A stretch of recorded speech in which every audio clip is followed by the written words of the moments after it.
los colores piel a lo mejor los voy a neutralizar y quiero que la fotografía o la imagen se vea fantástica, ¿no? En este caso.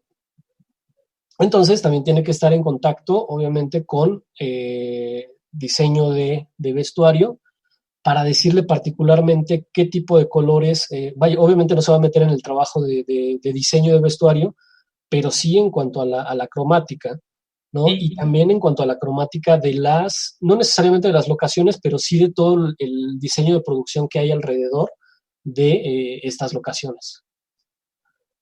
y también, ¿no? O sea, tienen que estar muy, sobre todo en este tipo de películas, que cada detalle cuenta, porque, digamos, quiero que se aprecie la textura del vestido. Entonces ahí entra el reto de iluminación y del de fotografía para saber qué lente voy a usar para que se aprecie la textura del vestido o del vestuario o del maquillaje que se va a ocupar. Y la temperatura de color también, o sea, con qué voy a iluminar, cómo voy a calibrar la cámara, ¿no? Para que lo detecte. Si tiene texturas particulares el vestido, que no me genere este ¿Vale? efecto, ajá, el moiré, exactamente, ¿no? Que se ve así líneas, ¿no? Cuadritos o como mordidas, ¿no? Cuando llevas un Este, traje satinado, ¿no? Por ejemplo. exacto, exactamente. Vamos, tiene que haber todo un juego entre los diferentes departamentos, ¿no? Dirección de arte, dirección de vestuario, iluminación, fotografía, justo para determinar este tipo de cosas.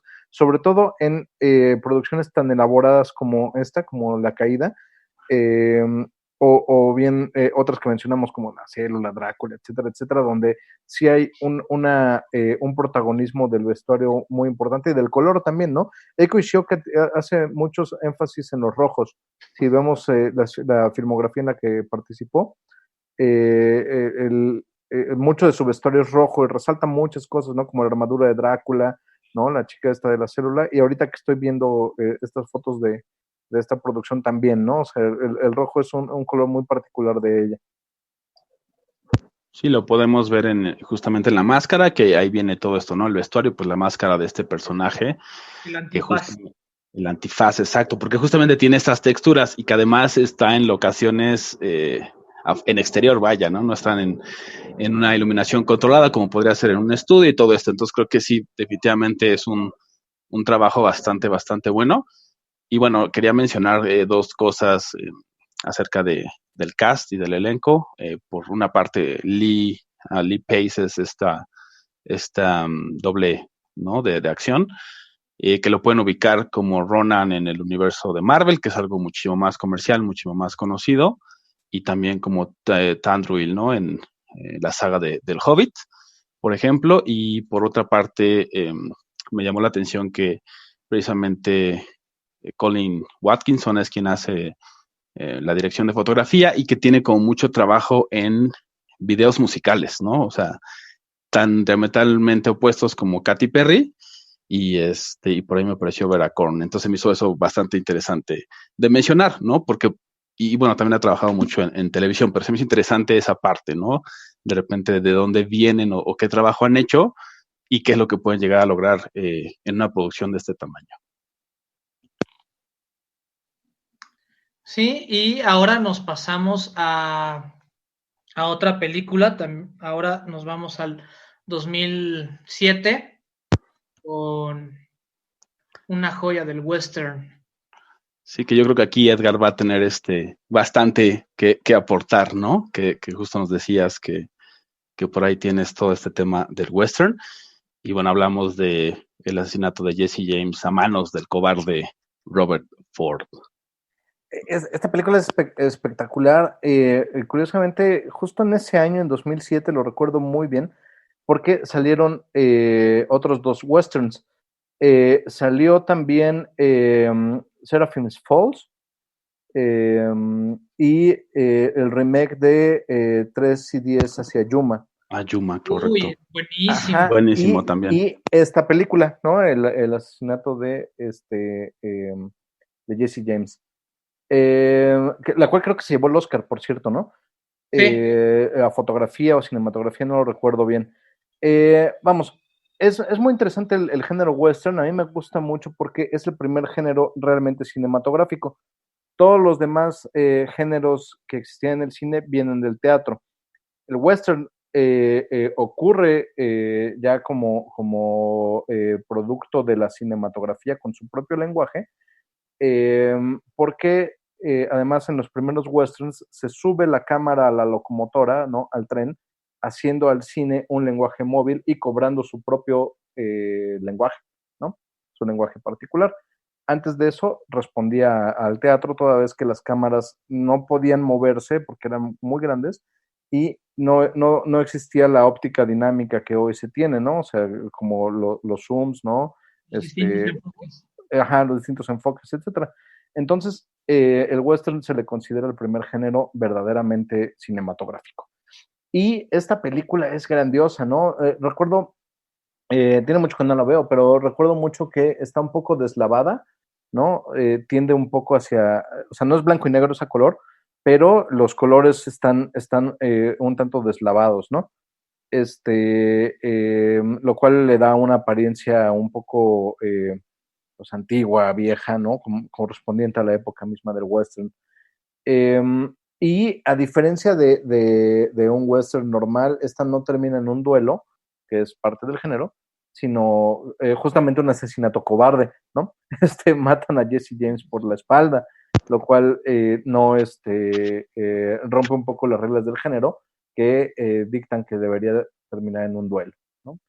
La recuerdo muy bien, qué hermosa película, ¿no? Es muy larga como la Cuaresma, pero eso también creo que es parte del género. Pero no tan larga como Heaven's Gate, ¿no? Que también en su momento hablamos de ella y dura 3 horas y 40 minutos, ¿no? Ni como la pandemia, ¿no? Pero bueno, ¿no? O sea, sí es una película larga y como todo western que ya no responde a nuestras expectativas de ritmo de hoy en día, sí se sufre un poco su cinematografía en ese sentido, si uno no está acostumbrado a ver este tipo de narrativas. Sí, yo concuerdo. Tiene por ahí algunos como valles, por así decirlo, en donde sí, si no estamos como acostumbrados, que también es lo que ya hemos mencionado en otros capítulos, ¿no? También nos gusta exponerlos también ese tipo de cintas para que pues tengan como esa variedad y tengan algo contra que contraponer el resto del cine, ¿no?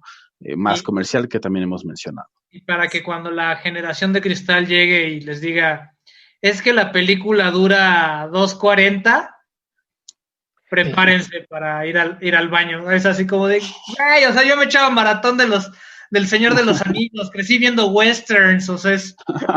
Sí, creo que cualquiera que quiera hablar de cine, producir cine, entrarle ya de lleno a este arte, tiene que pasar por el western a fuerza, porque, insisto, sienta las bases y es el primer género cinematográfico.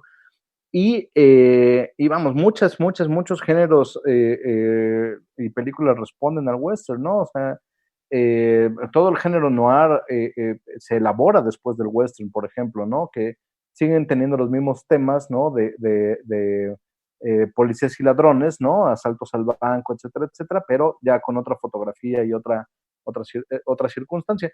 Pero siempre tiene su guiño al western, incluso con obras que vienen del western, por ejemplo, por un puñado de dólares, y que tiene su versión noir con Last Man Standing, ¿no? Ese es un ejemplo, ¿no? Pero vamos, existen muchos más coqueteos, ¿no? Del noir con el western. Y ciertamente, hubo un cambio de ritmo y vamos a ponerles nombres y responsables, ¿no? El primer responsable al respecto es Natural Born Killers del 93, me parece. Sí, 93, 94. Que es la película que ya tiene otro ritmo y otros cortes y que ya nos prepara para lo que va a venir en la siguiente era del cine con respecto de este ritmo, ¿no? De este ritmo muy vertiginoso y muy cambiante, con incluso imágenes que ni siquiera alcanzamos a ver bien como lo hace Michael Bay, ¿no? O Jason Bourne, etcétera. Pero es la que cambia el lenguaje en realidad, se le reconoce en la historia del cine como la que transforma el ritmo de la cinematografía. ¿no? Antes de eso las películas eran mucho más lentas y el western es en esencia contemplativo. Sí. Justamente. Justo también entiendo muy bien que el ritmo y la duración de películas ha evolucionado, incluso digamos, el espectador obviamente se ha acoplado a este tipo de cambios, pero también hay varios ejemplos dentro de los cuales podemos observar que sí y que no se puede hacer para poder obtener una buena película, aun cuando dure 50 horas, ¿no? Y yo les quiero presentar uno de los ejemplos y contraponer, yo sé que son de géneros totalmente diferentes, pero por ejemplo podemos contraponer The Irishman, que es una película que dura 3 horas 30 minutos, que, híjole, me le eché en un día, sin embargo, en 2 partes, ¿no? Y muchas personas se quejaron acerca de ello. Y la otra es Watchmen, Claro. que me la aventé de corrido, también dura 3 horas 30 minutos, sin embargo, no se siente tan tediosa como The Irishman, ¿no? Aunque ambas son muy buenas películas, ahí se puede observar pues la temporalidad y cómo el ritmo cambia pues la visión del espectador, ¿no? En este caso ya es una cuestión de experiencia y creo que en ambos casos es una cuestión también de género cinematográfico, ¿no? Si bien Watchmen es un poco noir, ¿no? Como lo es The Irishman, pues responde más al género de superhéroes, que incluye más acción, y otro tipo, por ejemplo, de colorimetría, que es muy particular en Watchmen, ¿no? Que Sí. obviamente es una colorimetría que responde a un cómic. Y esto también, y tiene cambios de ritmo también, ¿no? O sea, la acción de repente la ralentiza, la pone más rápida, ¿no? O sea, creo que el espectador de Watchmen sí se encuentra muy estimulado, ¿no? O sea, hay varias experiencias dentro de la propia película, aunque comienza con una narrativa muy noir justamente. Y Irishman sí responde a un cine muy propio de su autor, ¿no? De Martin Scorsese, que tiene una narrativa más lenta, más contemplativa, que va variando además en los tiempos, ¿no? Flashback, flash forward, ¿no? Etcétera, presentándote a los diversos personajes y la acción. Incluso existía un meme, ¿no? Al respecto de que no se ganó el Oscar Irishman porque nadie la terminó de ver, ¿no? Y que puede ser muy cierto. Ajá, exacto, pero vamos, tomando en cuenta que el tiempo es relativo y que está determinado por nuestra conciencia, creo que tiene que ver con la experiencia, cómo experimentamos Watchmen y cómo experimentamos The Irishman, toda vez que las dos duran lo mismo, ¿no?